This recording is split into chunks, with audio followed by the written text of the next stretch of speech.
we will be taking on this inquiry. This is the little Sankhya enumeration thing that's our worldview now is similar to this list up there.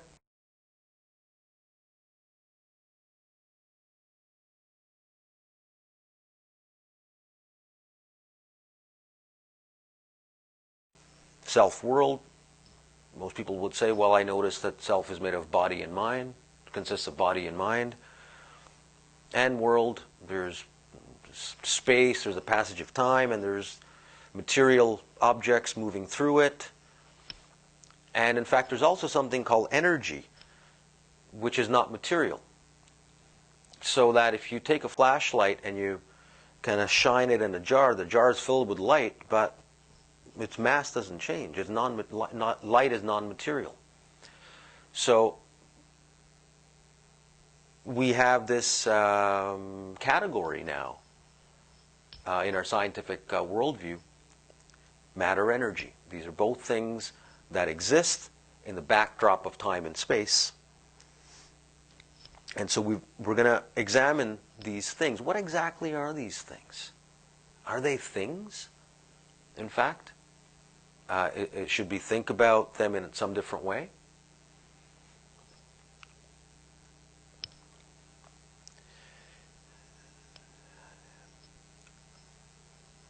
So, in considering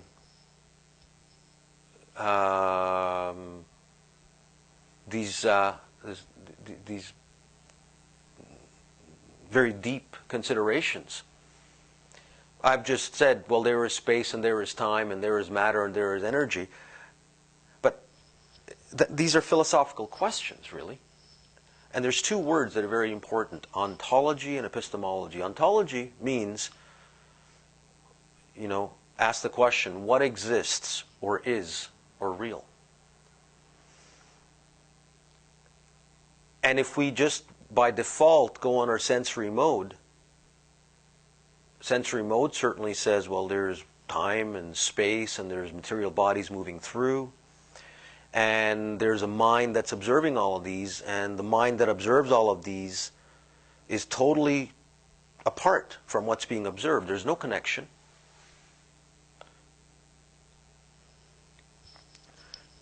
Well, there might be a connection.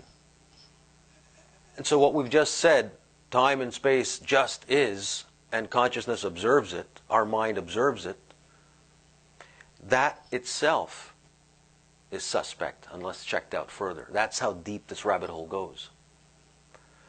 And so epistemology is how one has to begin. Well, what does it even mean that what does it mean to exist?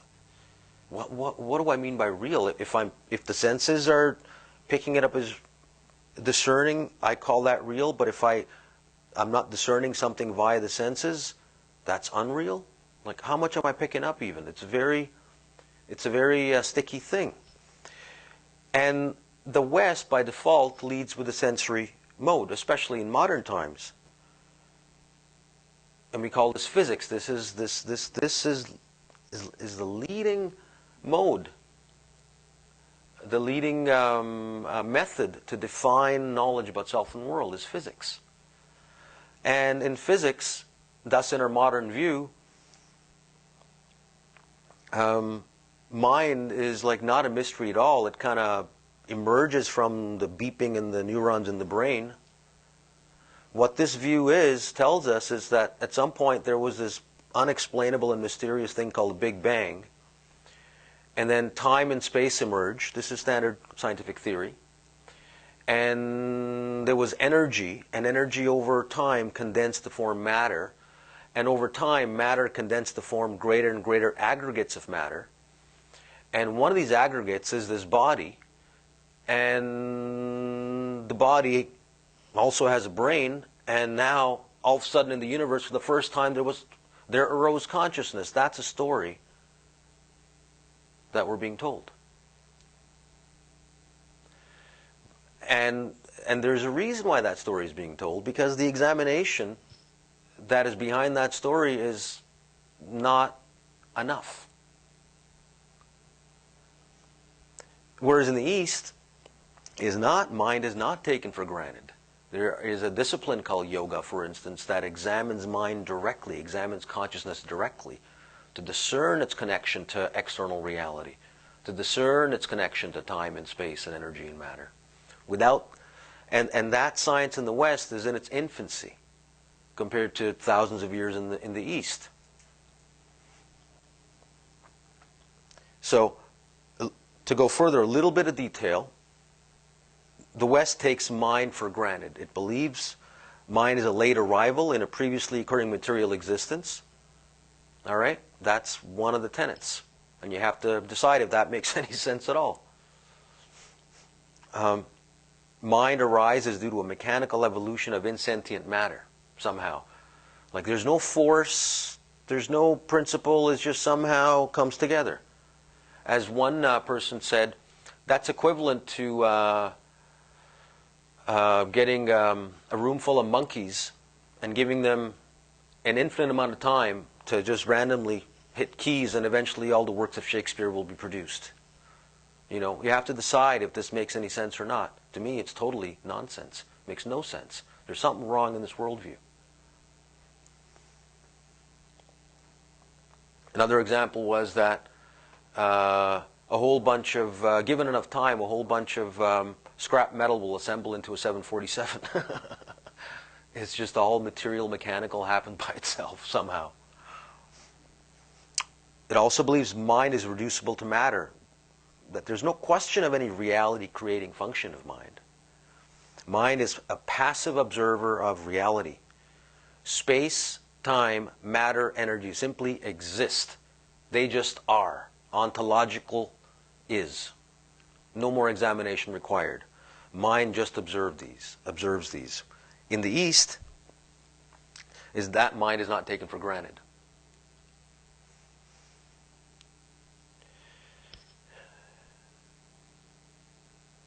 Now, a huge shift occurred in the West a few hundred years ago, and we're still feeling the waves from that. Immanuel Kant is the name of the German philosopher, 18th century, and this is something about him, and he started something off. All we ever know is how reality appears to us, what Kant referred to as the phenomena of our experience. That which appears to be. The underlying reality he called the noumena, meaning that which is apprehended, the thing perceived. Kant had turned the epistemological world inside out, putting the self firmly back at the center of things. We are not passive experiencers of the world. We are the creators of the world we experience. Because all we ever know is the product of the mind operating on the raw sensory data, Kant reasoned that our experience is as much a reflection of the nature of the mind as it is of the physical world.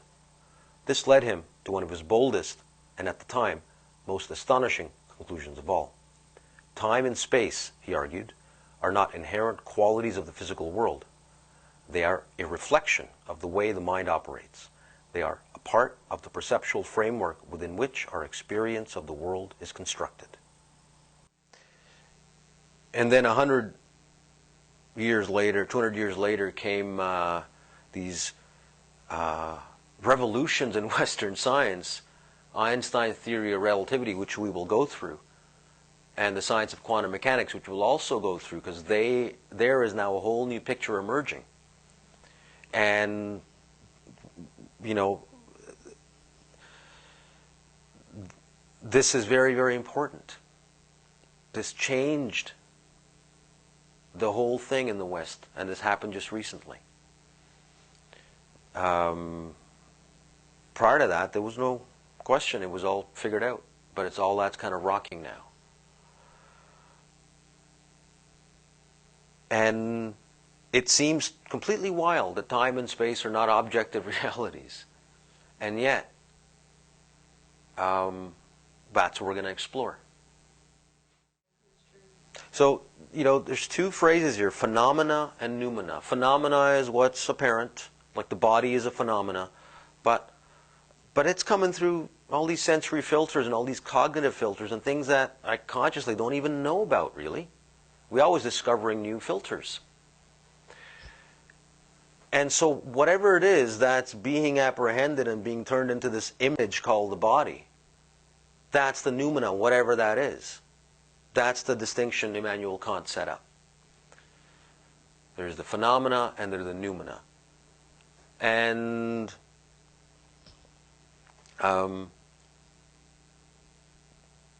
it's not so difficult to imagine that different species have different sensory ranges, so that, you know, someone's seeing ultraviolet in a flower, a bee is, but I'm not. That kind of change is not so hard to imagine. But what Kant is suggesting is something far more radical than that. And the sciences that followed him are saying the same sort of thing, and people don't know how to think about that, but that's exactly what's been thought about for a long time in the East. And hence yoga's become, and Buddhism become very important now to balance the equation.